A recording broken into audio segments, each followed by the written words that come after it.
नमस्कार दोस्तों, स्वागत है आपका फिजिकल एजुकेशन रामबाण क्लासेज में। दोस्तों, आज की वीडियो में हम सोल्व करने वाले हैं जो हमारा रेलवे भर्ती बोर्ड का एग्ज़ाम हुआ था। अभी हमारा 12/9/2025 को अभी एग्ज़ाम हुआ है। आज इस पूरे पेपर को हम सोल्व करने वाले हैं। दोस्तों, इस पेपर में हमारे 100 क्वेश्चन दिए गए हैं, जिसमें से हमारे 50 सब्जेक्ट यानी कि फिजिकल एजुकेशन के हैं और 50 हमारे जनरल सब्जेक्ट यानी कि जीएस के है। तो आज के इस पेपर में हम सिर्फ सब्जेक्ट यानी कि जीएस का पोर्शन ही सोल्व करने वाले हैं। तो चलिए दोस्तों, शुरू करते हैं इस वीडियो को। यदि आप चैनल पर पहली बार विजिट कर रहे हैं तो आप चैनल को अभी सब्सक्राइब कर लीजिए, क्योंकि दोस्तों मैं आपको यहाँ कराता रहता हूँ फिजिकल एजुकेशन के जितने भी प्रीवियस ईयर के एग्जाम हो चुके हैं उन सभी को यहाँ पर मैं सोल्व कराता रहता हूँ। तो चलिए दोस्तों, शुरू करते हैं फर्स्ट क्वेश्चन को। ये फर्स्ट क्वेश्चन हमारा लग गया है। फर्स्ट क्वेश्चन कहता है कि अंतर्राष्ट्रीय ओलंपिक समिति यानी कि आईओसी इंटरनेशनल ओलंपिक कमेटी का मुख्यालय यानी कि हेडक्वार्टर कहाँ पर है। तो कहाँ पर है हम सभी को पता है, लुसाने स्विट्जरलैंड में। नेक्स्ट क्वेश्चन पर चलते हैं। नेक्स्ट क्या कहता है, कौन सा कारक पेशीय सामर्थ्य के विकास को सीधे प्रभावित करता है। पेशीय सामर्थ्य के विकास को सीधे प्रभावित करता है। तो कौन सा करता है, वही हमारा न्यूरल एडेप्टेशन यानी कि तंत्रिका तंत्र। राइट आंसर हो जाएगा हमारा क्या, सी। नेक्स्ट क्वेश्चन पर चलते हैं। किस प्रकार की दुश्चिंता प्रदर्शन के दौरान क्षण दर क्षण होने वाली परिवर्तनों से जुड़ी होती है। तो हमारी जो एंजाइटी है प्रदर्शन के दौरान क्षण दर क्षण होने वाली परिवर्तनों से जुड़ी होती है। तो कौन सी होती है, वही हमारी स्टेट एंजाइटी। स्टेट एंजाइटी क्या होती है, आपने देखा होगा हमारी दो एंजाइटी होती है, एक स्टेट एंजाइटी होती है, एक हमारी दूसरी होती है दोस्तों हमारी ट्रेट एंजाइटी। ट्रेट एंजाइटी हमारी वो होती है जैसे जो हमारी लंबे समय तक रहती है, जो अस्थायी होती है। जैसे कोई घटना हो जाती है, आपको काफ़ी समय तक लंबे समय तक याद रहती है, उसको हम ट्रेट एंजाइटी कहते हैं। और स्टेट एंजाइटी हमारी वो होती है जो कुछ समय के बाद ख़त्म हो जाती है। जैसे आप परीक्षा हॉल में पेपर देने के लिए जाते हैं तो आपको पहले ही चिंता रहती है, आपको डर लगा रहता है कि पता नहीं कैसा होगा क्या होगा। लेकिन जब आप पेपर देते हो और पेपर देने के बाद में क्लासरूम से बाहर आ जाते हैं तो आप फिर नॉर्मल हो जाते हैं। तो उसको क्या कहते हैं हम, स्ट्रेट एंजाइटी। तो स्ट्रेट और हमारी ट्रेट एंजाइटी आपको पता चल गई होगी। ट्रेट हमारी जो अस्थायी होती है और स्टेट हमारी अस्थायी होती है, कुछ समय के लिए रहती है। तो नेक्स्ट क्वेश्चन पर चलते हैं। नेक्स्ट क्वेश्चन, किसी वयस्क के संदर्भ में किस गतिविधि के प्रति घंटे सबसे अधिक कैलोरी बर्न होती है। ये कह रहा कि भाई यदि कोई आप गतिविधि कर रहे हैं तो 1 घंटे में सबसे ज़्यादा आपकी जो कैलोरी बर्न होगी वो किस में होगी। आप 3 किलोमीटर प्रति हॉर्स यानी कि प्रति घंटे की चाल से चलने पर आपकी ज़्यादा बर्न होगी, या फिर आप 8 किलोमीटर घंटे की जॉगिंग करने से, शांतिपूर्वक बैठने से, सोने से। तो सबसे ज़्यादा हमारी किससे, 8 किलोमीटर प्रति घंटे की चाल से यदि आप जॉगिंग करोगे तो आपकी जो एनर्जी है, जो आपकी ऊर्जा है, कैलोरी है, वो सबसे ज़्यादा बर्न होती है। नेक्स्ट क्वेश्चन है दोस्तों, निम्नलिखित में से कौन सा खेल कूद में एक आंतरिक प्रोत्साहन है।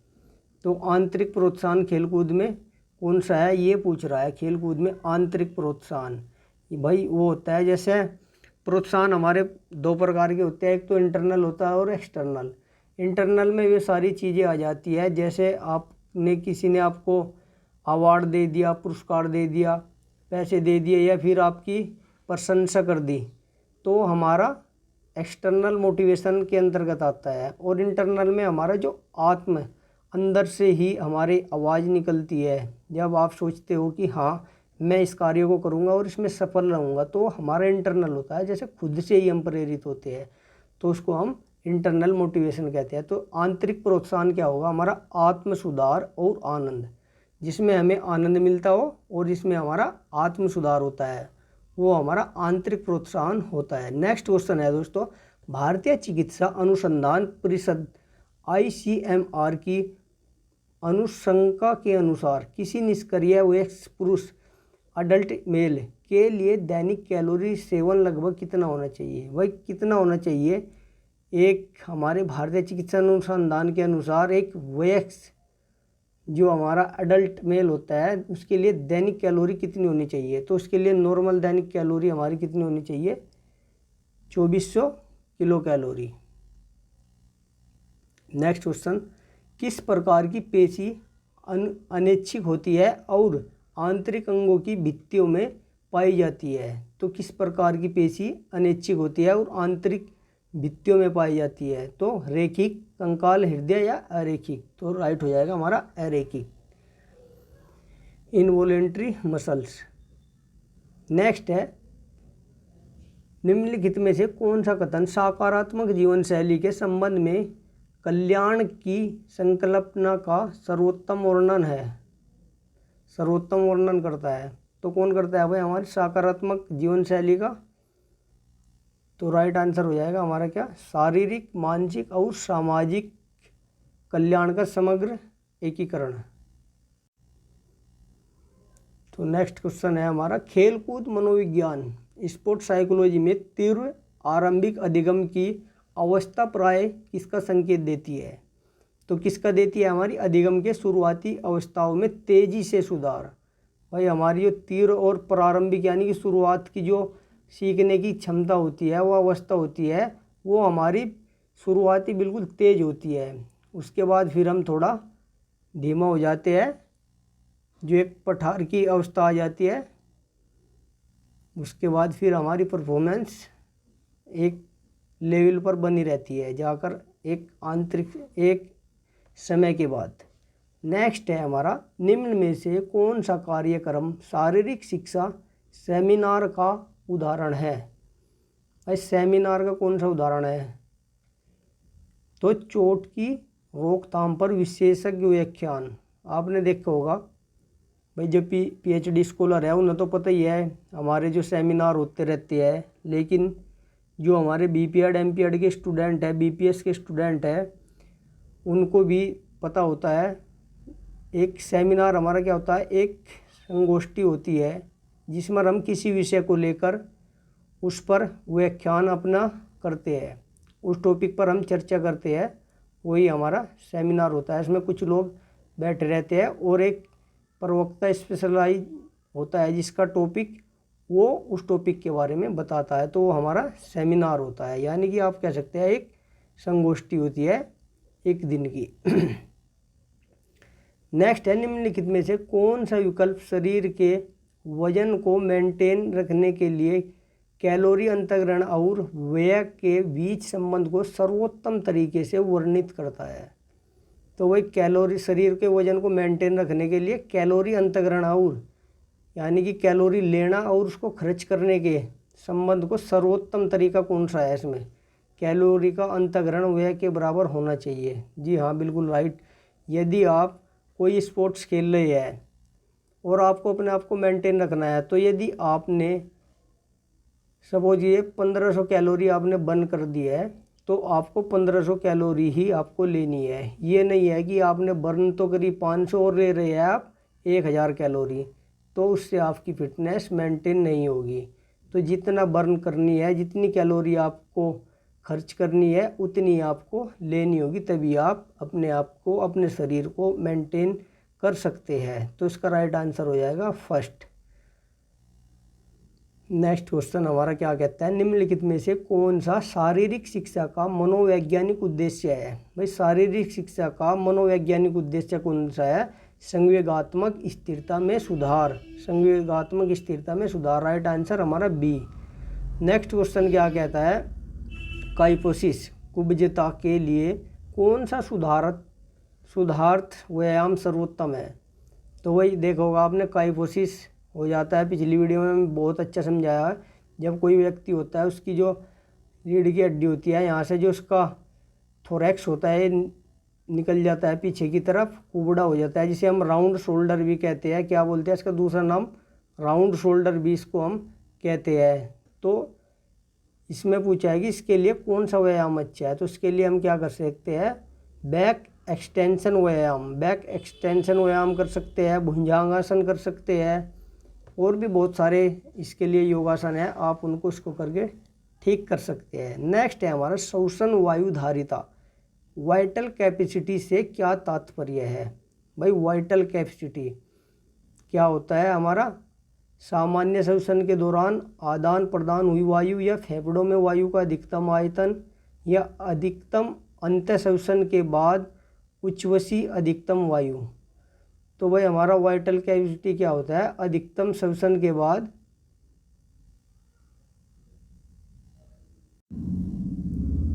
उच्छ्वसित अधिकतम वायु, यानी कि भाई यू कह रहा है कि आपको अंदर अधिकतम सांस खींच कर लेना है और उसको फोर्स के साथ ही बाहर छोड़ना है, यानी कि फोर्सली आपको अपने इंटरनल जो आपको सांस है उसको अंदर लेना है और उसको फोर्स के साथ ही बाहर छोड़ना है। उसको क्या कहते हैं? वाइटल कैपेसिटी, श्वसन वायु धारिता कहते हैं। इंपॉर्टेंट है भाई, कई बार पूछा जा चुका है। नेक्स्ट क्वेश्चन है हमारा, निम्नलिखित में से कौन सा टीम स्पोर्ट्स में भाग लेने का मुख्य सामाजिक लाभ है? भाई टीम स्पोर्ट्स में भाग लेने का सामाजिक लाभ क्या होता है? टीम वर्क में कमी, बेहतर संचार, व्यक्तिगत लगाव में वृद्धि, शारीरिक सक्रियता में कमी। तो राइट आंसर हो जाएगा हमारा इसका क्या? बी, बेहतर संचार कौशल में बेहतर संचार कौशल। नेक्स्ट क्वेश्चन है दोस्तों, शारीरिक शिक्षा में प्रगति के सिद्धांत प्रिंसिपल ऑफ प्रोग्रेशन से क्या तात्पर्य है?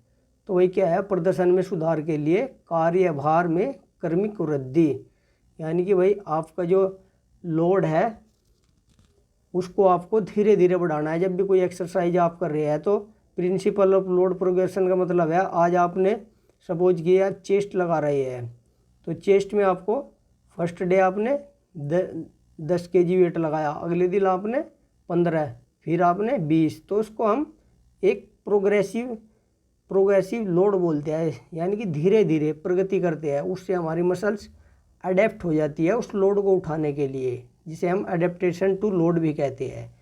तो इसका राइट आंसर हो जाएगा हमारा क्या? डी, प्रदर्शन में सुधार के लिए कार्यभार में क्रमिक वृद्धि, यानी क्रम से वृद्धि। आईओसी की स्थापना किसने की? भाई आईओसी की स्थापना सभी को पता है, वेरी इंपॉर्टेंट क्वेश्चन है, कई बार पूछा जा चुका है। तो किसने की? बैरन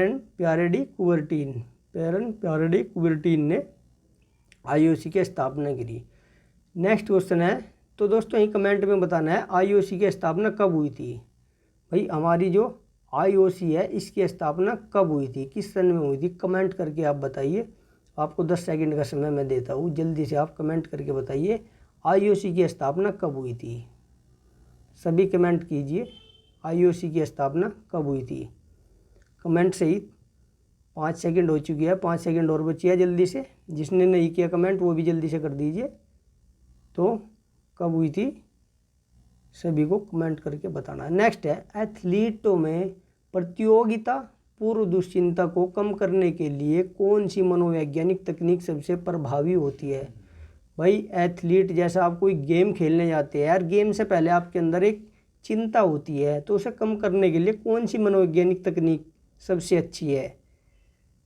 over training, avoid all form of practice, या फिर इंक्रीज कैफीन इंटेक, या फिर हमारा प्रोग्रेसिव मसल्स रिलैक्सेशन। तो राइट आंसर हो जाएगा हमारा इसका क्या? डी, परगामी पेशी शीतलन।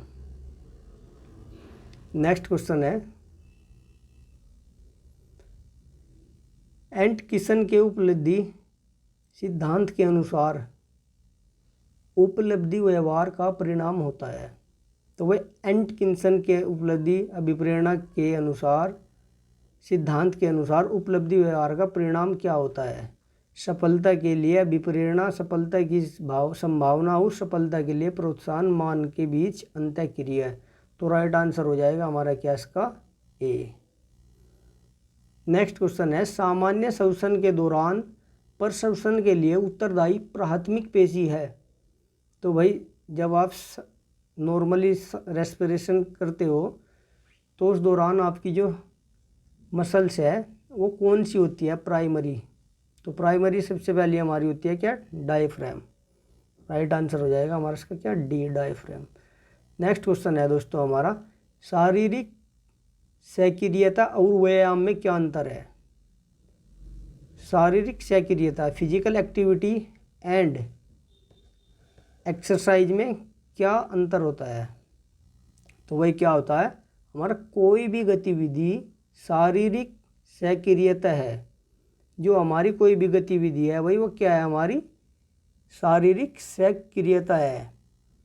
जबकि व्यायाम स्वास्थ्यता के लिए योजनाबद्ध, संरचित और पुनरावर्ती होता है। भाई जो हमारी कोई भी फिजिकल एक्टिविटी है हम कर रहे हैं, शारीरिक जो भी क्रिया है वो क्या होती है, हमारी शारीरिक क्रियाता होती है। और व्यायाम क्या होता है, हमारी भाई स्वास्थ्य के लिए एक योजनाबद्ध, उसका हम पहले से ही प्लान कर लेंगे क्या चीज़ें करनी है, कितने रेपिटेशन उससे है, वो हमारा एक व्यायाम एक्सरसाइज होती है। तो इन दोनों में फ़र्क होता है। अच्छा क्वेश्चन है, इम्पोर्टेंट क्वेश्चन है, लीडिंग क्वेश्चन है। आगे जितनी परीक्षाएं आपकी होने वाली है, स्टेट हो या स्टेट का मेन एग्जाम हो, बीपीएस, टीआरई पूरी फोन्ट, टीआरई पॉइंट 4 का हो, या फिर हमारा एलटी ग्रेड, टीजीटी, पीजीटी कोई से भी हो, उसके लिए very very most important question है।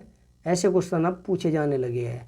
नेक्स्ट क्वेश्चन है दोस्तों, अब सीधे क्वेश्चन नहीं पूछेगा कि उसकी लंबाई कितनी थी बास्केटबॉल की कोर्ट की, या फिर उसका कितना था। ये बहुत ही अब नॉर्मल क्वेश्चन हो चुके हैं। अब एग्जामिनर भी चालाक हो गया है, वो भी क्वेश्चन को अब घुमा फिरा के देता है। तो इसलिए कंसेप्ट क्लियर करना बहुत ज़रूरी है, चीज़ों को डीपली पढ़ना बहुत ज़रूरी है। तो वन लाइनर से अब बिल्कुल भी काम नहीं चलने वाला है। नेक्स्ट क्वेश्चन कहता है दोस्तों, हमारा निम्नलिखित में से कौन सा भारत में यूनिसेफ का एक कार्यक्रम है? भाई यूनिसेफ का कार्यक्रम कौन सा है हमारा? आयुष्मान भारत, सार्वभौमिक स्वास्थ्य कवरेज, या राष्ट्रीय क्षय रोग उन्मूलन कार्यक्रम। तो लास्ट है हमारा पल्स पोलियो टीकाकरण। तो राइट आंसर हो जाएगा हमारा इसका क्या, पल्स पोलियो टीकाकरण। नेक्स्ट क्वेश्चन है, सशक्त शारीरिक गतिविधियों के बाद स्नान करने की सलाह मुख्यतः के लिए दी जाती है। वह सशक्त शारीरिक गतिविधि करने के बाद में तो कौन सा स्नान करने की सलाह दी जाती है? तो उसकी सलाह दी जाती है भाई जो हमारी स्वेट यानी कि ग्रंथि होती है पसीने की, और बैक्टीरिया को हटाने और त्वचा संक्रमण के निवारण के लिए नहाने की सलाह इसलिए दी जाती है कि हम साफ रहे, स्वस्थ रहे, हमारे अंदर जो बैक्टीरिया हमारी बॉडी पर लगे है जो भी वे अच्छे से धुल जाए। नेक्स्ट है हमारा खेल कूद मनोविज्ञान।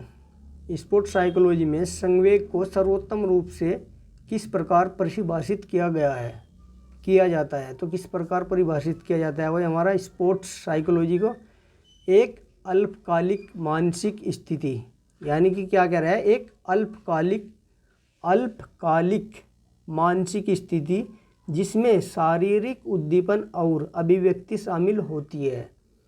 तो ये हमारी स्पोर्ट्स साइकोलॉजी में संवेग सर्वोत्तम के रूप में परिभाषित किया गया है। अच्छा क्वेश्चन है भाई, इस पे भी आप स्टार लगा लीजिए, लीडिंग क्वेश्चन है, पूछा जा सकता है। नेक्स्ट क्वेश्चन है, निम्नलिखित में से कौन सा समग्र स्वास्थ्य टोटल फिटनेस का घटक नहीं है? भाई जितने भी हमारे फिजिकल फिटनेस कंपोनेंट है, चाहे वो हमारा जनरल मोटर फिटनेस हो या फिर हमारा मोटर फिटनेस हो, तो आप उनको अच्छे से देख लीजिएगा, क्योंकि यहाँ से भी क्वेश्चन हर बार पूछा जाता है। कभी आपसे पूछ लिया जाएगा कि निम्न में से कौन सा मोटर फिटनेस नहीं है, या फिर कौन सा हमारा जनरल मोटर फिटनेस कंपोनेंट है। तो इसमें पूछ रहा है कौन सा नहीं है। तो भाई सोशल वेलबींग भी होता है, फिजिकल फिटनेस भी होता है, मेंटल फिटनेस भी होता है।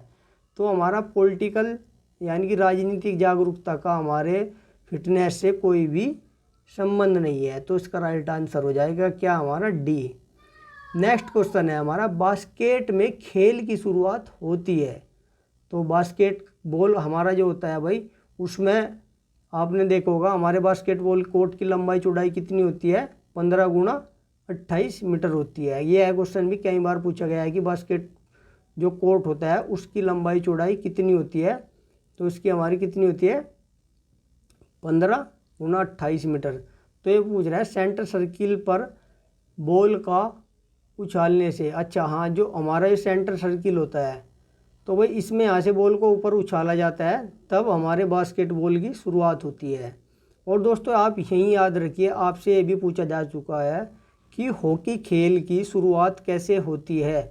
तो हॉकी खेल की शुरुआत भाई हमारी कैसे होती है, सेंटर फॉरवर्ड पास से।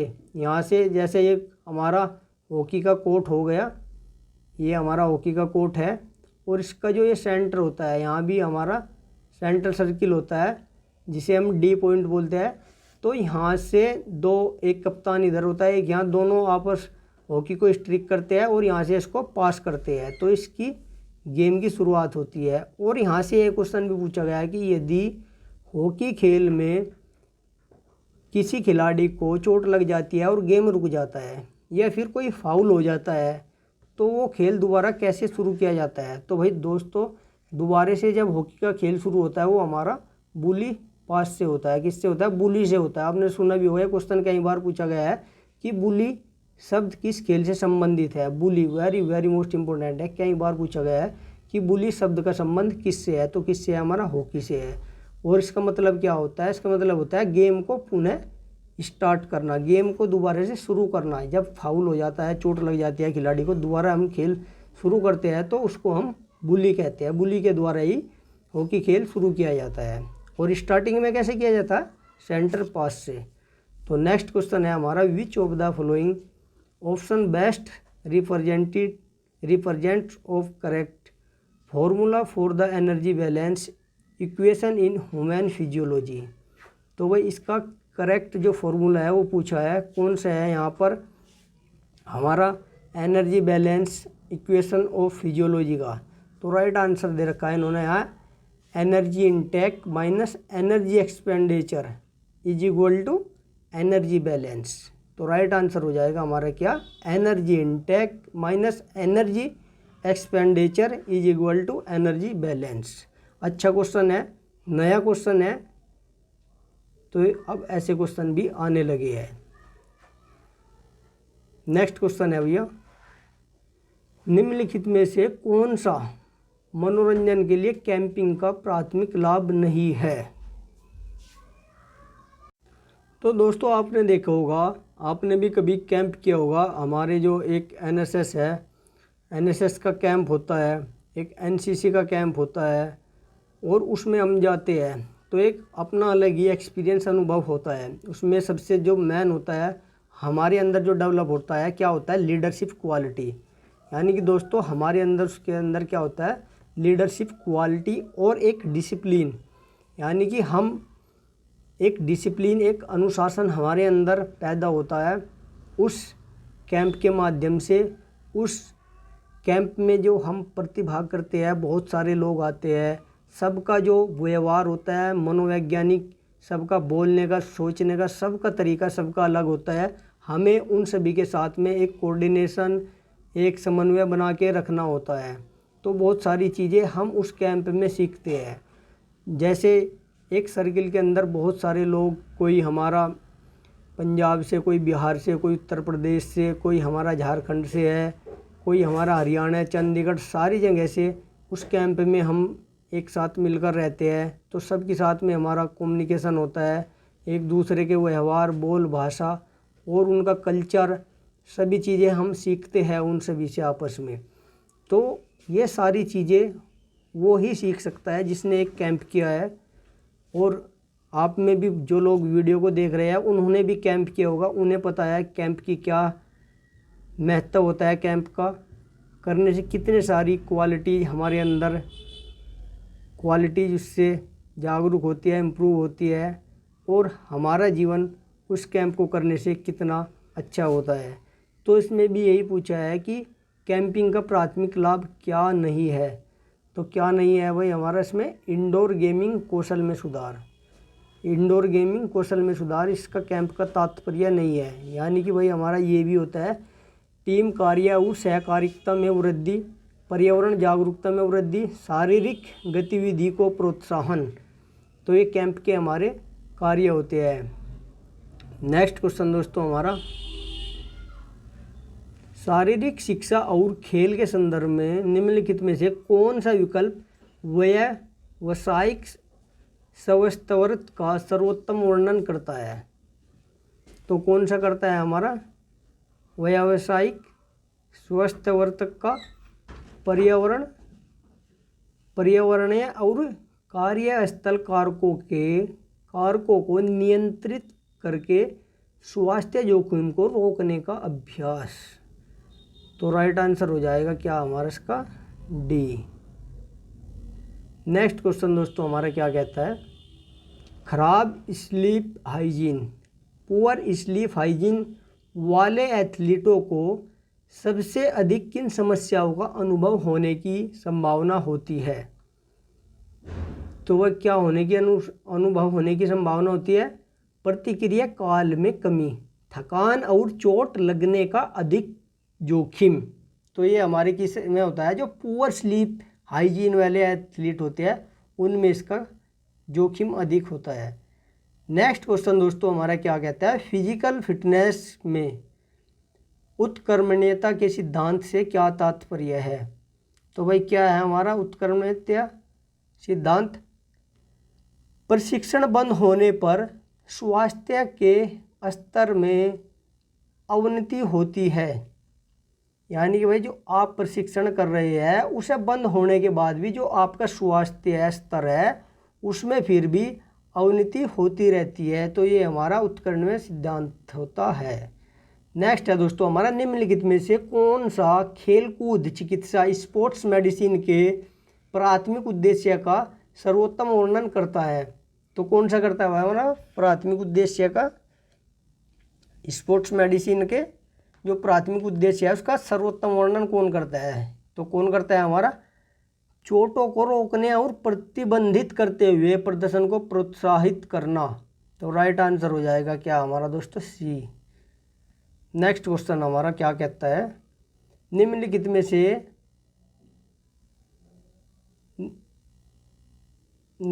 में से कौन सा विकल्प शारीरिक शिक्षा और स्वास्थ्य के संदर्भ में मानसिक स्वास्थ्य का सर्वोत्तम वर्णन करता है। भाई जो फिजिकल एजुकेशन है और हमारा जो स्वास्थ्य है इसके संदर्भ में मानसिक स्वास्थ्य का सबसे सर्वोत्तम वर्णन कौन सा करता है चार विकल्प में से।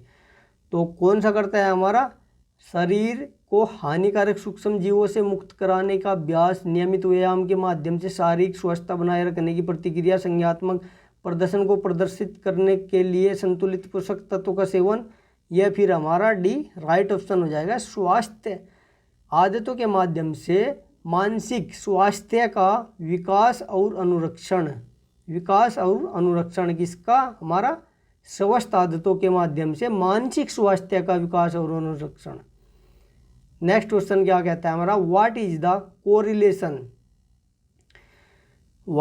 Correlation hierarchical organisation in the human body. तो भाई हमारा जो ह्यूमन यानी कि हमारा जो शरीर बना हुआ है उसका सीक्वेंस पूछ रखा है कि सबसे पहले कैसे क्या बनता है। तो भाई सबसे पहले हमारा जो शरीर है उसमें सबसे पहले हमारा सेल का निर्माण होता है, सेल के बाद हमारा फिर टिश्यू का निर्माण होता है, टिश्यू के बाद फिर हमारा ऑर्गन सिस्टम बनता है, तब हमारे मानव शरीर का निर्माण होता है। नेक्स्ट क्वेश्चन दोस्तों हमारा क्या कहता है, ऑक्सीजन डेथ मुख्य निम्नलिखित में से किस कारण से होता है। तो भाई किस कारण से होता है हमारा, लैक्टिक अम्ल का संचय।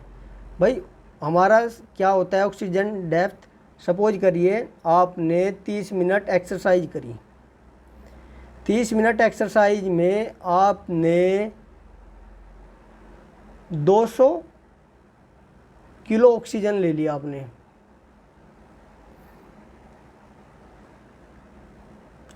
2 लीटर ऑक्सीजन ले लिया आपने 30 मिनट में 2 लीटर ऑक्सीजन आप खर्च कर रहे हो, ठीक है। और फिर आपने एक्सरसाइज करी 1 घंटा, यानी कि आपकी जो ऑक्सीजन कैपेसिटी है वो 2 लीटर थी, लेकिन आपने 1 घंटे में कर दी कितनी, 5 लीटर। 5 लीटर ऑक्सीजन आपने 1 घंटे में ले ली, तो आपने 3 लीटर ऑक्सीजन उधार ले ली। तो जो हमारी 3 लीटर ऑक्सीजन होगी वो हमारी ऑक्सीजन डेप्थ यानी कि ऑक्सीजन ऋण कहलाएगा। सीधी सिंपल भाषा में यदि मैं आपको बता दूं कि जब कोई एक्सरसाइज कर रहे हैं और एक्सरसाइज के दौरान आप 30 मिनट में 2 लीटर ऑक्सीजन की खपत कर रहे हैं और फिर आपने 1 घंटे में 5 लीटर ऑक्सीजन की खपत की, यानी कि आपकी जो कैपेसिटी थी, आपकी जो ऑक्सीजन की आपके अंदर थी 2 लीटर थी, लेकिन 1 घंटे में आपने 5 ले ली, तो यानी कि 3 लीटर आपने ऑक्सीजन उधार ले ली, तो 3 लीटर हमारा ऑक्सीजन डेप्थ कहलाता है। नेक्स्ट क्वेश्चन है दोस्तों, मानव शरीर में ताप नियमन का मुख्य केंद्र स्थित होता है। भाई हमारा जो मानव शरीर होता है इसमें ताप नियमन का मुख्य केंद्र कौन होता है? जो हमारा इंटरनल टेम्परेचर होता है उसको कौन मेंटेन करता है? तो कौन करता है? वही हमारा हाइपोथैलेमस। कौन करता है? हमारा हाइपोथैलेमस। हमारा जो इंटरनल टेम्परेचर होता है उसको ये हमारा मेंटेन करता है। नेक्स्ट क्वेश्चन दोस्तों हमारा क्या कहता है, निम्नलिखित में से कौन सा खेल आक्रमण खेल यानी कि इन्वेशन गेम के रूप में वर्गीकृत है? तो आक्रमण कौन सा है भाई? कबड्डी में ही हम आक्रमणता दिखाते हैं, ये हमारा सबसे इन्वेशन गेम होता है, आक्रमण खेल होता है। बैडमिंटन, जिम्नास्टिक, तैराकी तो आपने देखा ही हुआ, लेकिन कबड्डी हमारा आक्रमण गेम होता है। नेक्स्ट क्वेश्चन दोस्तों हमारा क्या कहता है, किस प्रकार का शिविरण यानी कि हमारा कैंपिंग प्रकृति अध्ययन और संरक्षण जैसे शैक्षणिक उद्देश्यों पर केंद्रित होता है? तो वह कौन सा होता है? हमारा वेरी मोस्ट इम्पोर्टेंट है। और कैंपिंग हमारा जो चैप्टर है रिक्रिएशन कैंपिंग, ये हमारा यूपीटीजीटी में भी है, और जितने भी गेम हमारे पेपर होने लगे हैं उनमें भी अब यहाँ से क्वेश्चन भर भर के पूछे जाते हैं, तो आप इसको भी छाप लीजिए। इसमें दिया गया है शैक्षणिक शिविरण, एजुकेशन कैंपिंग, एजुकेशनल कैंपिंग, तो राइट आंसर हो जाएगा हमारा इसका क्या? डी। अच्छा क्वेश्चन है भाई, लीडिंग क्वेश्चन है। नेक्स्ट क्वेश्चन दोस्तों हमारा क्या कहता है, किस पुनर्वासन पद्धति में गर्म और ठंडे में बारी बारी से निमज्जन यानी कि इमर्शन शामिल होता है? तो किस में करते हैं भाई हम? कॉन्ट्रास्ट बाथ में। आपको जब चोट लग जाती है तो चोट लगने पर इसमें कॉन्ट्रास्ट बाथ क्या होता है, इसमें गर्म और ठंडा पानी, गर्म और ठंडे पानी से सिकाई की जाती है, गर्म प्लस ठंडा पानी, ठीक है, गर्म और ठंडे पानी से इसमें सिकाई की जाती है। तो कितनी देर की जाती है? 15 से 30 मिनट तक सिकाई की जाती है, कहीं 15 से 20 मिनट भी है। और दोस्तों यहाँ से एक क्वेश्चन भी कई बार ये क्वेश्चन पूछा जा चुका है भाई, जितनी भी हमारी थेरेपी है उसमें से तो हर पेपर में क्वेश्चन पूछा जाता है, और इससे ये क्वेश्चन पूछा गया है कि जो कॉन्ट्रास्ट बात होता है उसमें सबसे पहले किस चीज़ का प्रयोग किया जाता है, यानी कि ठंडे पानी का या फिर गर्म पानी का? तो कौन सा किया जाता है? सबसे पहले गर्म पानी का। यह क्वेश्चन भी कितनी बार पूछा गया है भाई पेपरों में, बहुत बार ये पेपर में आ चुका है कि सबसे पहले किस पानी का उपयोग किया जाता है कॉन्ट्रास्ट बाथ में? तो किसका किया जाता है? गर्म पानी का, फिर ठंडे पानी का। नेक्स्ट क्वेश्चन है, the axial skeletal consist of. तो हमारा जो एक्सियल स्केटल कॉन्सिस्ट है तो कौन सा है इसमें? Shoulder and pelvic girdle. कौन कौन सी बोन आती है भाई हमारी एक्सियल स्केटल सिस्टम में? Arm and leg bone, skull, vertebral column and ribs. भाई कौन सी आती है हमारी? आपने देखो जैसे हमारा बॉडी पार्ट है और ये हमारे हाथ हो गए, यानी कि हाथ और पैर को छोड़कर जो भी हमारा बच जाता है वो हमारा एक्सियल स्केटल का उदाहरण होता है। यानी कि हमारी जो खोपड़ी होगी, वर्टिबल जो हमारी कॉलम होगी, हमारी जो रिब्स होगी, रिब्स केज होगी, ये सब हमारी किस में आती है? एक्सियल स्केटल सिस्टम के अंतर्गत आती है। तो नेक्स्ट क्वेश्चन होगा दोस्तों हमारा, निम्नलिखित में से कौन सा रैकेट स्पोर्ट्स है? भाई रैकेट स्पोर्ट कौन सा है? सभी को पता है, टेनिस में करते हैं, बास्केट, क्रिकेट, फुटबॉल। बास्केट में तो कोई रैकेट का इस्तेमाल नहीं होता, क्रिकेट में बैट का होता है, फुटबॉल में भी बॉल का होता है। रैकेट सिर्फ हमारा टेनिस और बैडमिंटन में यूज किया जाता है। नेक्स्ट क्वेश्चन है दोस्तों हमारा, निम्नलिखित में से कौन सा सुधारार्थ व्यायाम का सिद्धांत नहीं है? तो सुधारात्मक व्यायाम का सिद्धांत कौन सा नहीं है? तत्काल उच्च तीव्रता प्रशिक्षण। भाई आप बिल्कुल भी तत्काल उच्च शिक्षा प्रशिक्षण तो बिल्कुल नहीं दे सकते, बाकी हमारा दुर्बल पेशी समूहों को लक्षित करना बिल्कुल है जी। स्थिरता और नियमितता बिल्कुल उचित पर्यवेक्षण है। तो ये सिद्धांत होते हैं हमारे सुधारात्मकता के। नेक्स्ट क्वेश्चन है स्ट्रोक वॉल्यूम को संदर्भित करता है। तो वह स्ट्रोक वॉल्यूम को कौन करता है? स्ट्रोक वॉल्यूम क्या होता है? हमारा हृदय द्वारा एक बार में पंप किए गए रक्त की मात्रा को हम क्या कहते हैं? Stroke volume. आपने देखा होगा हमारा हार्ट्स होता है, इसके 4 चैम्बर होते हैं, फर्स्ट, सेकंड, थर्ड, फोर्थ ऊपर वाले को हम क्या बोलते हैं? ऑरिकल। नीचे वालों को हम वेंट्रिकल बोलते हैं। और जो हमारा ब्लड यहाँ से बॉडी के विभिन्न पार्ट में जाता है, एक बार पंप करने पर यह वाल हमारी, जिसे हम क्या बोलते हैं? एरोटिक वाल, यह बंद हो जाती है। और जो ब्लड हमारे शरीर के विभिन्न अंगों में जाता है वो हमारा क्या होता है? स्ट्रोक वॉल्यूम होता है। यानी कि हृदय द्वारा प्रतिस्पंद एक बार में, यानी कि प्रतिस्पंद मतलब एक बार में पंप किया गया ब्लड, उसको हम स्ट्रोक वॉल्यूम कहते हैं। नेक्स्ट क्वेश्चन दोस्तों है the main purpose of using audio visual aids in physical education is.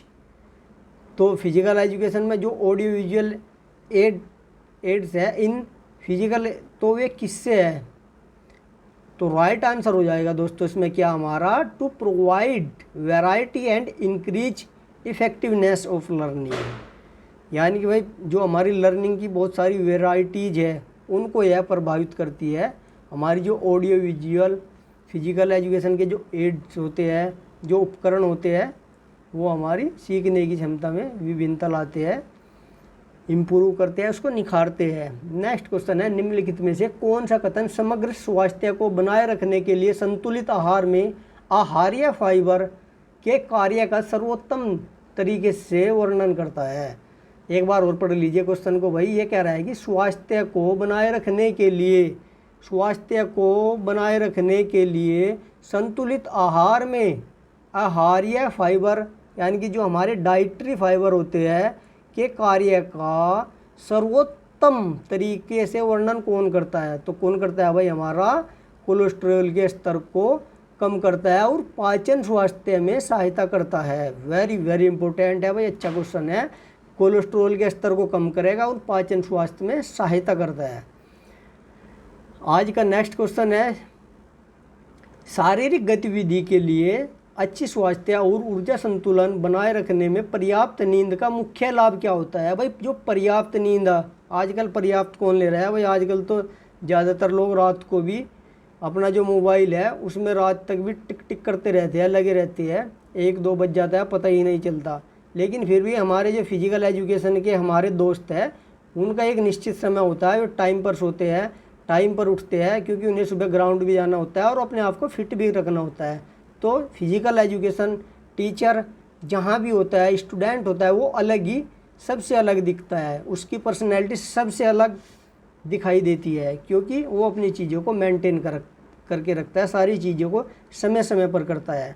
आपको भी दोस्तों, जो आप भी इस वीडियो को देख रहे हैं, जितने भी मेरे फिजिकल एजुकेशन दोस्त हैं, तो दोस्तों आपको भी अपने आप को मेंटेन करके रखना है। आपको भी सुबह ग्राउंड जाना है, कोई भी आप एक गेम खेलिए, कोई भी आप एक्टिविटी कीजिए, कोई भी आप वहाँ पर जाकर कोई से भी गेम आप खेल सकते हैं, बेसिक एक्सरसाइज कर सकते हैं डेली, ज़्यादा तो नहीं, 30 से 35 मिनट या मैक्सिमम 1 घंटा तो कम से कम आपको देना ही है। जिन लोगों के पास समय कम है भाई, स्कूल पढ़ाने जाते हैं, वो 30 से 45 मिनट तो ज़रूर निकालें, क्योंकि अपने आप को फिट रखना भी सबसे ज़रूरी होता है एक फिजिकल एजुकेशन टीचर के लिए। दोस्तों यदि हम फिट हो गए तो बाकी लोग भी हमें देख के इंस्पायर होते हैं, मोटिवेट होते हैं, तो इसलिए हमें फिट रहना सबसे ज़रूरी होता है।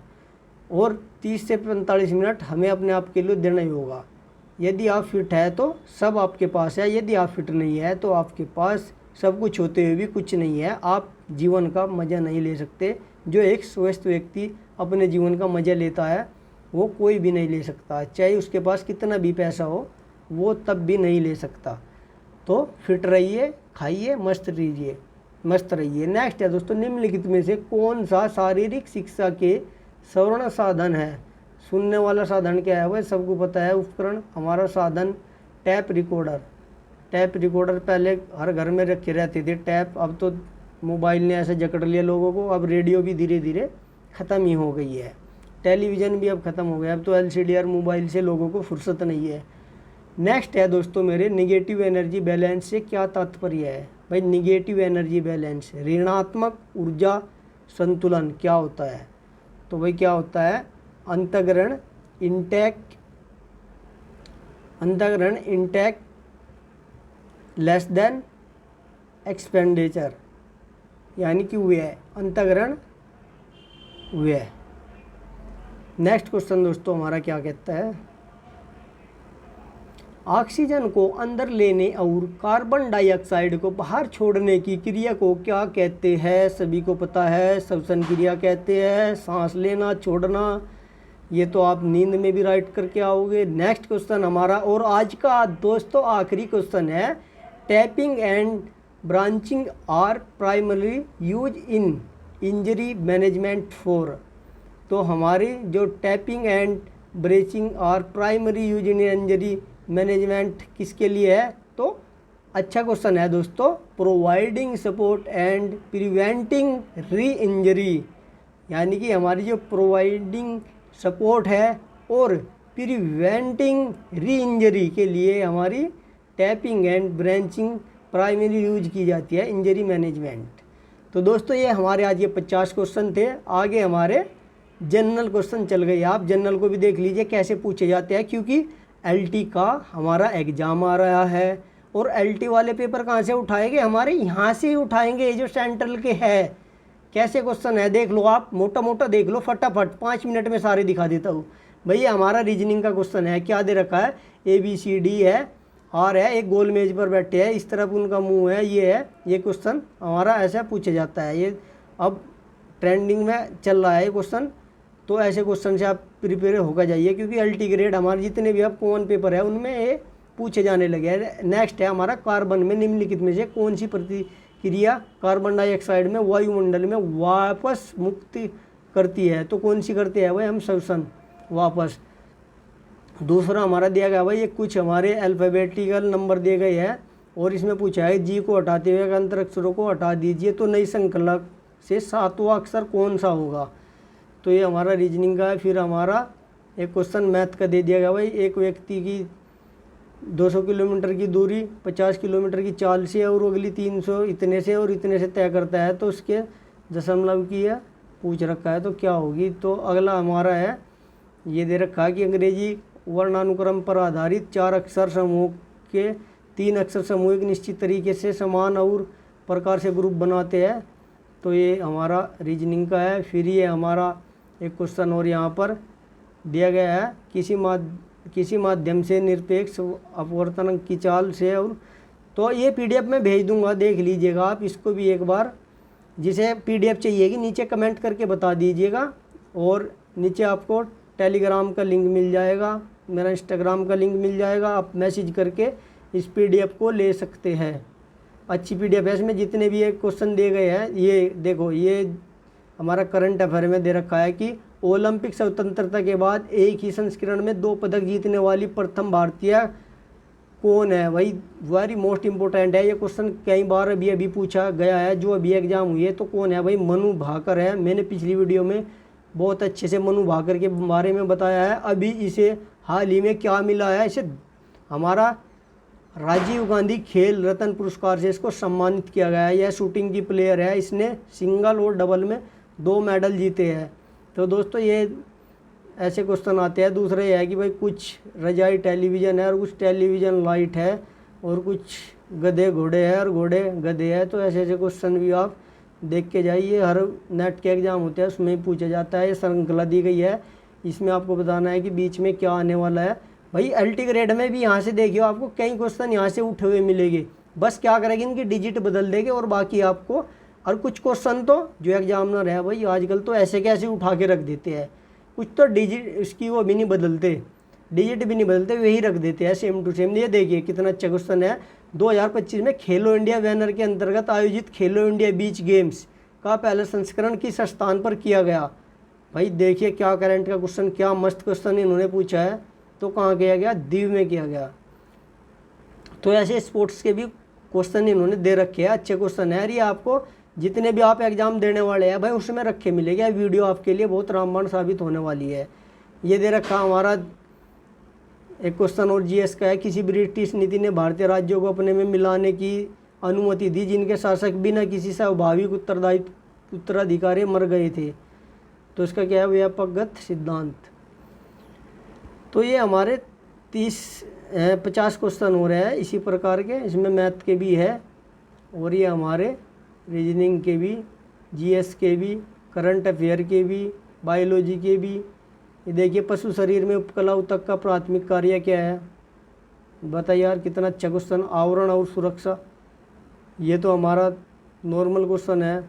ये देखिए निम्नलिखित में से कौन सी नदी है भारत में सबसे बड़ा डेल्टा बनाती है, कौन सी बनाती है भाई, हमारी गंगा माँ, गंगा यमुना, गंगा और ब्रह्मपुत्र, गंगा और ब्रह्मपुत्र हमारी डेल्टा बनाती है। इनको मैच करना है, इथेन, एथीन, इथाइलिन, इसका सही मैच करना है। इसका सूत्र क्या है, हरित क्रांति मशीनरी के संबंध में खेती के समय उत्पाद।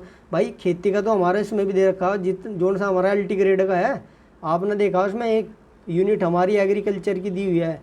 तो भाई हरित क्रांति ने मशीनरी के उपयोग के संबंध में खेती के समय और उत्पादकता को किस प्रकार प्रभावित किया, तो किस प्रकार किया, मशीनरी के उपयोग में उल्लेखनीय वृद्धि हुई जिसके परिणाम स्वरूप उत्पादकता बढ़ी और खेती में कम समय लगा। हाँ भाई, जब से हमारी हरित क्रांति है इसमें मशीनें तो बढ़ाई गई और हमारी खेती है उसमें भी वृद्धि बहुत हुई, उत्पादकता बढ़ी, खेती में कम समय लगा। तो ये मशीन के फ़ायदों से ही हुआ है।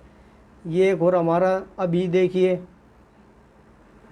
ये क्वेश्चन पूछा गया था अभी जो हमारा अंतरिक्ष में गए थे, क्या ये पूछा है जुलाई 2025 में इसरो के सतीश धवन अंतरिक्ष केंद्र SDSC से निसार उपग्रह को प्रेक्षित करने के लिए किस प्रक्षेपण यान का उपयोग किया गया था, किसका किया गया था, GSLV F-16। भाई इम्पोर्टेंट है, देखिए कितने अच्छे क्वेश्चन ये मैथ का दे रखा। एक बूस्टर की स्कीम पेश करता है इतने तो उसे प्रभावित छूट कितना प्रतिशत होगी, प्रतिशत का क्वेश्चन यहाँ दिया हुआ है।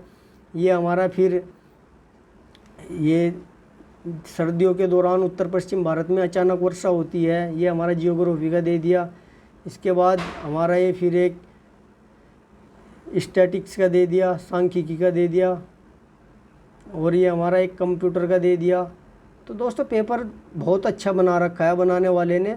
सारे क्वेश्चन ये देखिए रीजनिंग का, भाई रीजनिंग तो आपको सारी निकालनी होगी। ये नॉर्मल कैलकुलेशन दे रखी है बोर्ड मास की यहाँ पर।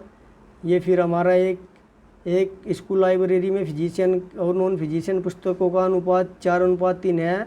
यदि यहाँ 240 फिजिशियन पुस्तकें हैं तो कितनी नॉन फिजिशियन पुस्तकें होगी, तो कितनी होगी, 180 होगी। जलियांवाला हत्याकांड से क्वेश्चन पूछा गया है यहाँ पर। भाई इंपॉर्टेंट क्वेश्चन यहाँ पर दिए गए हैं, फटाफट मैंने आपको सभी क्वेश्चन दिखा दिए। फिर भी जो इस वीडियो को लेना चाहते हैं कमेंट करके ज़रूर बताइए, बिना कमेंट के मैं वीडियो किसी को नहीं देने वाला हूँ। ये देखिए हमारे अनुच्छेद से क्वेश्चन पूछा गया है, भारतीय संविधान के निम्नलिखित में से अधिनियम में भारत राष्ट्रपति को 101वां संविधान अधिनियम 2016 के लागू होने के 60 दिनों के भीतर एक आदेश द्वारा GST परिषद गठन करने का अधिकार प्रदान करता है। भाई अच्छे क्वेश्चन सारे देखे और वेरी इंपॉर्टेंट है आपके LT ग्रेड के लिए। या फिर आपका जो एग्ज़ाम होने वाला है कौन सा, EMRS। भाई यहाँ से एज इट इज क्वेश्चन इसमें से ज़्यादा नहीं कहता मैं, 50 क्वेश्चन ये GS के है, इसमें से आपको कम से कम 10 क्वेश्चन एज इट इज रखे मिलेंगे और बाकी जो उनकी डिजिट चेंज करके रख देंगे। 10 क्वेश्चन यहाँ से उठने वाले हैं। और यदि पूरे पेपर की बात करूँ तो इस पूरे पेपर में से भाई EMRS में कम से कम आपको 10 से 15 क्वेश्चन फिजिकल एजुकेशन में देखने को मिलेंगे। तो चलिए दोस्तों मिलते हैं अगली ऐसी वीडियो में। यदि वीडियो अच्छी लगी है तो लाइक ज़रूर कर दिया करो दोस्त, आपके लिए मैं अच्छे पेपर लेकर आता हूँ, मुझे मोटिवेशन मिलता है। तो वीडियो को लाइक करके ज़रूर जाया करें। तो चलिए दोस्तों मिलते हैं फिर जल्दी दूसरे पेपर में, तब तक के लिए जय हिंद, जय भारत, वंदे मातरम, भारत माता की जय।